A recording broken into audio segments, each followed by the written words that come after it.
Welcome back, summoners from around the world, to a brand spanking new episode of our top 5 plays for League of Legends. From crazy escapes to mechanically stunning moves, this episode has it all, and then at the end we're running a skill cap giveaway to get some of you free access to their site. This is a great, well-rounded episode in my opinion, and I know you guys are excited, so let's dive into our first play from Xpecial effects on Ahri.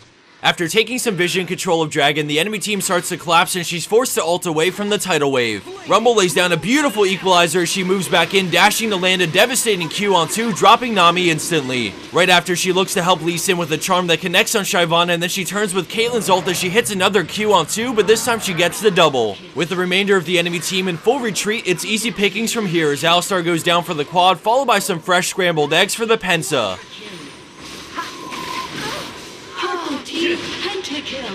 Stinking up the place at our number 4 spot is the duo bot lane of ironhideheroic on Braum and his AD carry on the rat himself. In the beginning, he sneaks his way over to the enemy team as he opens with his W and gets some decent stacks on them, but then the enemy Aatrox shows up for the counter gank. Heal is used and Braum moves into place, creating a barrier to prevent some auto attacks, and then he ults to further disengage, but the enemy team is persistent. As Twitch backs away to gain distance, Braum slowly builds stacks, and once it triggers, the enemy team just switches to him. Big mistake. The rat comes back in, opening up with his ultimate on Corki, and then Ironhide gets out as Twitch's auto attacks pierce through all three, demolishing them and turning the tides for the 3-for-0.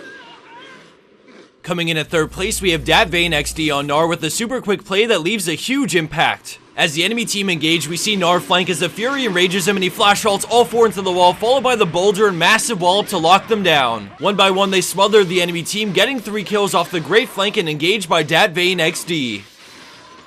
Juking his way into second place, we have Jayce 007 on Alistar, making the enemy team work hard to tame the bull. After picking up the easy cleanup kill on Corki, he moves in on Thresh, but we see more players on blue team collapsing on what they think are a couple of freebies. Amumu comes in, so Alistar immediately knocks Orianna away, and at this point, things aren't looking too great as the enemy Wukong joins in on the fight. After Lee gets out, Alistar's left all alone, but the friendly Rumble is currently in the river, so he doesn't stop fighting because he has backup coming, right? Nah. The Rumble decides to go up to help Lee, but that's quite alright because doing things solo is the Jayce spawn way. A great headbutt avoids the bandage toss, and then the chase commences as he draws 3 champions to follow him into the jungle as he barely outranges the hook. He's forced to flash away, but then he gets crafty as he wards over the wall and headbutts over it, but he doesn't bat an eye at Thresh and keeps on running. Off the screen, the friendly Tristana is hustling to get over to him as he breaks line of sight. Thresh wards it, so he's forced to fight, landing an amazing WQ on 3 as Tristana blasts Orianna away while finishing Thresh. A quick face in the mountain absorbs the Q from Amumu as Triss gets the double and rocket jumps closer as he heals to stay alive and then headbutts him away. Because Amumu has nothing available to him, Alistar gets appropriate spacing and even decides to farm for Triss as she fires away and takes down the mummy to kick off the killing spree. And for number 1 pro play for this week, we have Ancine on Yasuo with a legit 1v5 outplay, and keep in mind guys, he's 1-5 at the start. Before doing anything crazy, he picks up 2 charges of his Q to ready the tornado and then he moves in. We see a quick flash over the CC and then he knocks up Riven straight into his ult to drop her before turning to Lucian until his allies get into range. He keeps backing up until he has his Q ready, and after juking them out, he lands a knockup on 3, finishing Lee Sin, followed by a dodge on the charm, kill on Ahri, quad off Nami, and then the Pensa after dodging Lucian's piercing light.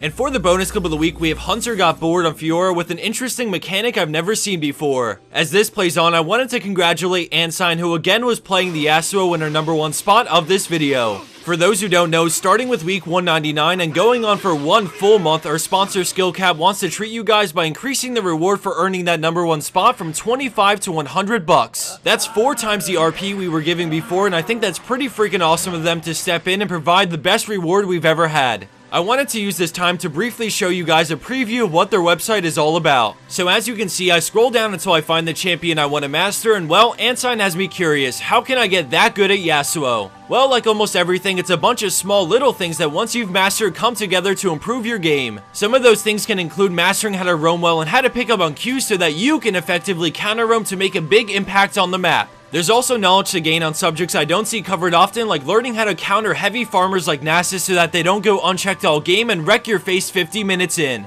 The information is all at your fingertips and it's all pre-planned out and then made by experts that are at least Diamond 1. The other thing that people seem to overlook when they're trying to improve is how up to date something is. For example, I went to a guide website to learn about Lucian and I came across some really credible guides from pro players. But it was 9 months old and at that point it's a toss-up for what's actually relevant. With the site as well up to date as this one, you know you're actually getting the best of the best information for whatever champion you're interested in learning about. There's such a vast pool of untapped knowledge waiting for you on skill cap, so click on your screen or head over to the description box to see more. As a final note, if you guys drop a comment telling us what champion you'd love to learn more about, then you might just be selected as one of 5 to win free access to try out their site. Thanks for watching everyone, I hope you liked the episode, and until next time, get out there on the Rift and show the world that you have what it takes to make the plays.